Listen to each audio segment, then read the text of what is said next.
Welcome back to the channel. Today we've got James O'Brien taking calls on LBC about England flags. And let's be real, this isn't about bunting and football anymore. From Durham to roundabouts sprayed with St. George's crosses, this debate is exposing what those flags are really about. Spoiler, it's not patriotism, it's paranoia. I remain totally perplexed by these flags. So I'm in Cheshunt in Hertfordshire, and they've gone up over, the last weekend, all along the road or the close to where I live. And I think it's to do with the Marriott Hotel, or what used to be the Marriott Hotel in Cheshunt, which is now housing the those seeking asylum and the economic migrants. And what it is, I think it's saying, you're not welcome. I'm a person of colour. I like flags. We had a street party here for the King's coronation. Flags were displayed, the Union Jack and St. George's. But there's no mystery on that day why those flags have been put up, is there? There's no phone in there. Why have they put flags up on my street? Because they're crowning the king, you plum. Exactly. But the point I want to make is that even when there was the World Cup in 2014, 2018, 2022 and the Euros, these flags were never put on the street furniture, as they are now. So I think it's overt racism without actually saying verbally you're not welcome here. And is that how you feel? Potentially. I could be walking to my local Tesco's and someone could think I'm an economic migrant and spit at me or kick me or abuse me, And I'm actually a local solicitor. And that is a more acute possibility now than it was 5, 10 or 15 years ago? Absolutely. And the flags are part of that process? Absolutely. And obviously, as a solicitor, you'll recognise other people might feel something completely different when they look at it. But that's what you feel. It's what James feels. It's what many people feel. Is it what we are intended to feel? We are staking our claim. We are marking our territory. We are telling people who do not look like us that they are not welcome. I hope not. But if you don't like that analysis, then you need to explain your thinking on 0345 6060973. I want to say that I think that the councils, when they're taking the flags down, have made a massive mistake. Blimey, they're not doing a very good job. What cracks me up is how some callers insist, this is England, it's fair enough. Fair enough for what? For turning your neighbourhood into a Poundland version of Belfast during marching season? Let's not kid ourselves. When the flag only appears after migrants arrive in town, it's not football pride, it's a message. You don't belong here. That's not patriotism, that's passive-aggressive racism with a discount from Sports Direct. Well, that is good. Now, I wouldn't usually support them going up or down or this or that. Where are they taking them down? Because most of the things I've been sent already, including someone who's been in touch with his own council, explaining why they're staying up. Well, that's good then, because you hear things in the news and you see things about the flags coming down, say, on the same day, but maybe perhaps other flags, say Palestinian flags, have been up there for a week. No, but in terms of what you've witnessed and experienced? Well, even if I haven't witnessed or experienced it, the fact that I've heard that means that I'm now part of a growing undercurrent of people who probably think that, do you know what? They should be left up there. Because this is England. But they are being left up there. Well, that's good. And that is good. And I think that even whether it's true or not, the narrative about them coming down has really annoyed people who generally wouldn't care. Right. To the point, because, how can I put it? This is England. If you want to put up an England flag, there's nothing wrong with that, and there shouldn't be. The fact that it's been... Well, unless it's in an area where you're not allowed to put any flags. Well, that would... I know they've taken one down because the rope, which had been strung across a road, was so strong that if a high vehicle had gone into it, it could have caused a hideous accident. So those are the ones that are generally being taken down. And the historic examples of this are almost always communal areas where you're not allowed to hang anything at all. And then the Daily Telegraph or the Daily Mail gets hold of it, and they pretend that it's an assault upon the English flag. And respectfully, I think they're aiming for people like you, aren't they, when they print those misinformations? Because you've just said you're getting it from the news. You've got no evidence that it's true, but you're definitely certain that you're cross. And to quote you, this is England. Yeah, it's not so much I'm cross. It's a matter of the fact that if you want to put up a flag in England, you should be able to put up the Union flag or the St. George's Cross. And even though it's a bit annoying... Where should you be able to put it? I would suggest when they're on things like the street, on the... But what if you live on that street and you don't like them?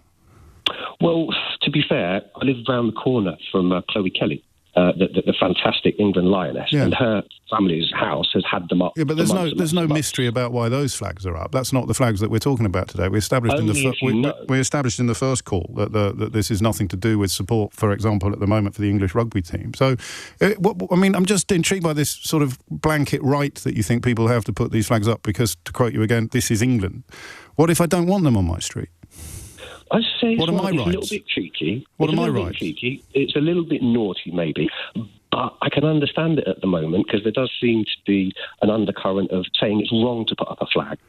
And it's almost like if you... If you just have a little crack at the question I've asked you, what about my rights not to have them on my street? I'm not going to tell you can't put them up in your garden or in your sitting room window or wherever else you might want to, or on your car bonnet or whatever it may be. But what if I don't want my local roundabout to be painted, or I don't want flags on my street? What happens to my rights in a public space?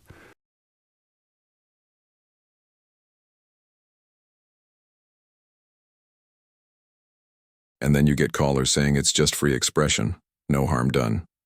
Really? Tell that to the black solicitor who phoned in saying he's now more likely to be spat on or attacked just walking to Tesco. Symbols matter. You can wrap it up as national pride. But when the same people cheering on Darren Grimes are the ones crying about Muslims, migrants, and refugees, it's not pride. It's a billboard for bigotry. Well, this is England, and so if you go round and you see a flag in England and it's the English flag, you might just have to realise that, OK, fair enough, it's where I live. Right. So absolutely everywhere, all the time. No limit, no point at which you go, that's a bit much now. Yeah, if people have the money and time to do it, at the moment, I think it's just proving the point that you won't tell us we can't do it. Yeah. At some point, they'll get bored, and they'll go back to normal, just be for, the football tournaments and things like that. But I think it's got to the point where you said we can't do it, and now we're definitely going to do it. There will be some examples of where people have been told to take them down, but it's interesting that you're basing it on your news reports rather than the evidence of your own eyes and ears. Because that is, of course, what the news reports are designed to do. I think you're sort of a bit more right than perhaps you realise. It is absolutely designed and done in the hope that people will be told to take it down so that then people can get cross and complain. Just briefly, on this question of marking territory, how do you respond to that analysis? It's a marking of... I think you agree, don't you? Because this is England. Yeah, and if you're not English, just suck it up, snowflake. It can be seen as that, but I'd suggest it's going to be a small flash in the pan just because people were told they couldn't do it. They're proving that they can. And so they're marking their territory, and the message it sends to people who are not English is not a very nice message. Perhaps. No, I don't think that's true. I think for the people who aren't English, who maybe don't like it for any number of reasons, they do live in England and they will see it. So sometimes. So at the moment, it's a flashpoint. It's a hot topic. So it will go away. I wonder. It is 10... I mean, what happens? Do they take them down again? How does it go away? You don't want them taken down, but you think it's going to go away. There's a little mystery to wrestle with as we head towards the next hiatus. It's definitely going to go away, but you definitely shouldn't be allowed to take them down. James O'Brien's show on LBC about the sudden wave of England flags couldn't have come at a better time. What on the surface looks like a patriotic campaign, Operation Raise the Colours, is in reality a thinly veiled culture. War with migrants and minorities caught in the middle. One caller, Darren, nailed it. He said these flags weren't about celebrating football or a coronation. They're about telling people who look different that they're not welcome. He explained how, as a person of color, walking down the street now feels more dangerous than it did 10 years ago. The flags have become markers of exclusion, visual, warnings that say, "This is our territory." Another caller insisted, "This is England, it's fair enough." But that response exposes the problem. Fair enough for whom? When people plant flags on roundabouts, lampposts, and public spaces, they're not celebrating heritage. They're staging a performance of dominance. As James pointed out, rights are supposed to be shared. What about the rights of those who don't want to see their neighborhoods plastered with symbols that have been weaponized against them? Layla's call drove this home even harder. As a black Muslim woman, she explained how these sudden displays of the St. George's Cross feel less like patriotism and more like intimidation. Her neighbors never put up flags for football tournaments, but now suddenly they're flying high. Why now? Why during a climate of hostility toward migrants and Muslims? As she put it, it has become fashionable to be racist. That's not pride in a nation, that's fear dressed up as tradition. The conversation touched on conspiracy theories too.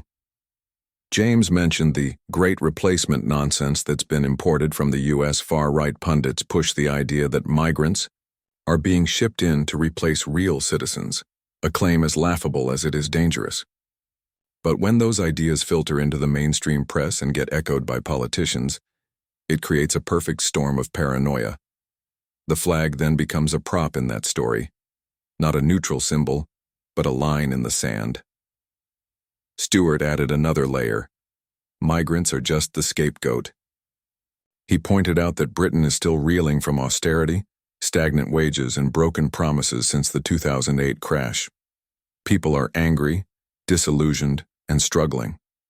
Instead of blaming the politicians and billionaires who've hoarded wealth and gutted services, it's easier to blame the brown guy down the street or the refugee in a hotel.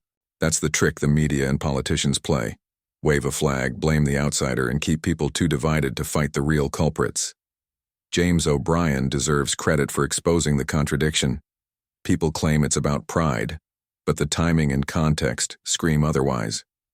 If flags only go up when migrants arrive, it's not patriotism, it's protest.